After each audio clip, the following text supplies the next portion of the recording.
ఈ యొక్క తిరుప్పావై 30 శ్లోకాలలో 27వ శ్లోకంగా పిలువబడేటువంటిది ఈ యొక్క కూడారై అనేటువంటిది. అసలు ఈ కూడారై ఈరోజే ఎందుకు చెయ్యాలి?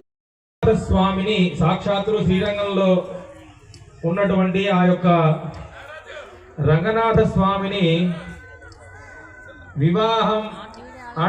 వివాహం చేసుకోవడం కోసం మనసులో సంకల్పించుకొని ఈ యొక్క 108 గంగాళాల పాల పాయసాన్ని చేసి స్వామికి నివేదన చేస్తాను అని ఆ యొక్క ఆండాలమ్మ వారు మనసులో సంకల్పించుకొని ఈ యొక్క కూడారే ప్రసాదాన్ని చేయలేకపోయింది.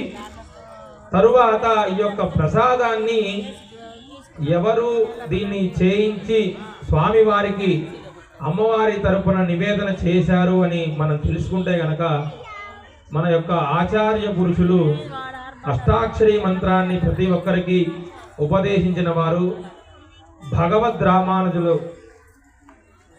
రామానుజుల వారు ఈ యొక్క కూడారే ప్రసాదాన్ని అమ్మవారి తరపున స్వామివారికి నివేదన చేశారు. కావున అంత ప్రత్యేకమైనటువంటిది ఈ యొక్క కూడారే ప్రసాదం.